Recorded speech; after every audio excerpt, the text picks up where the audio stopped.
ফখরের সন্ধি ফেরার ম্যাচে পাকিস্তানের বড় জয়। 11.3 ওভারে ৮০ রান ৫ উইকেট হারিয়ে ফেলে পাকিস্তান।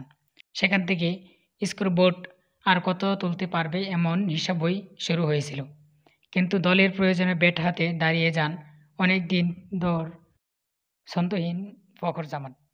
দারুণ এক 50 করে পাকিস্তানকে ২০ ওভারে ৫ উইকেটে ১৭১ রান সংগ্রহ করে দেন এই ৩ নম্বরে নামা ব্যাটিং ফখর জামান।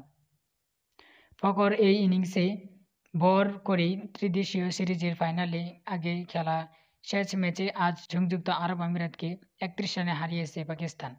ইনিংসের 10.৫ ওভার পর্যন্ত মাত্র একটি উইকেট হারালেও টি-20 চাহিদা পূরণ করে দ্রুত রান তুলতে পারেননি আরব আমিরাত ব্যাটসম্যানরা। প্রথম 10.৫ ওভারে তারা ১ উইকেট হার করতে পেরেছে ৭২ রান। ১৭২ রানের জয়ের লক্ষ্যে খেলতে নেমে আরব আমিরাত শেষ পর্যন্ত ৭ উইকেটে তুলতে পেরেছে ১৪০ রান। ৪টি করে ৪ ও ৬-এ ৫১ বলে দলের পক্ষে সর্বোচ্চ ৬৮ রান করেছিলেন আলিশান শারুফই। পাকিস্তানের পক্ষে সর্বোচ্চ ৪ উইকেট নিয়েছেন আবরার আহমেদ। ৪ ওভার বোলিং করে মাত্র ৯ রান দিয়েছেন তিনি। এর আগে টসে জিতে শারজায় ব্যাটিংয়ে নেমে শুরুটা অন্যরূপ করতে পারেননি পাকিস্তান। প্রথম ১৫ ওভার